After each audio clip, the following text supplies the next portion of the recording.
La tombe d'Oscar Wilde se situe dans le cimetière du Père-Lachaise à Paris.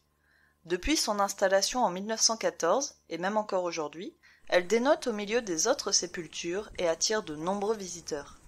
En effet, le monument est impressionnant.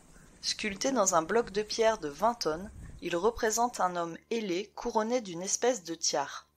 Le sculpteur s'est inspiré dans son style des taureaux ailés assyriens, qui sont les génies protecteurs des palais, symboles de force masculine. Le personnage, quant à lui, est parfois appelé Sphinx ou Sphinge, pour rappeler son caractère chimérique et mettre à l'honneur la nouvelle écrite par Oscar Wilde qui porte le même nom. Rapidement, la tombe fait l'objet d'un rituel bien étrange. Les admirateurs de l'écrivain viennent en nombre pour déposer un baiser à même la pierre, marqué au rouge à lèvres rouge vif. Mais alors, d'où vient cette tradition ? Deux hypothèses pour répondre à cette question. La première, c'est parce qu'Oscar Wilde est une figure du romantisme.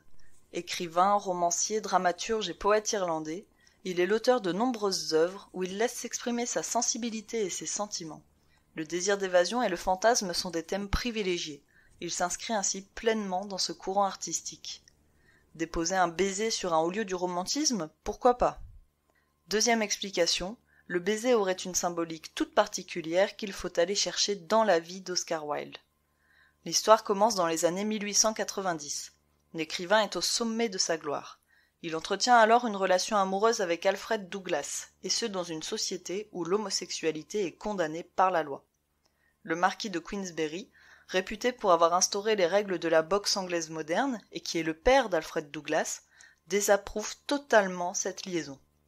Il s'en prend tout d'abord à son propre fils, en le frappant d'un coup de poing en pleine rue, avant de s'attaquer à son amant, à Oscar Wilde, qu'il cherche à intimider en lui laissant une carte de visite sur laquelle il le dénonce comme étant un sodomite.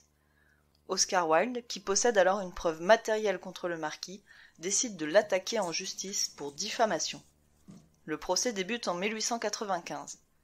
Malgré ses talents oratoires, la situation se retourne rapidement contre lui. Le marquis réussit à rassembler de nombreux témoignages en sa faveur et son avocat arrive à piéger Oscar Wilde au sujet d'un baiser homosexuel. Tout va alors très vite. Le marquis gagne le procès. La presse s'empare du scandale. L'opinion publique fait campagne pour une plus grande persécution de tous ceux qui s'opposent à la morale traditionnelle victorienne. Oscar Wilde est condamné à 2 ans de travaux forcés en prison pour ce soi-disant baiser homosexuel.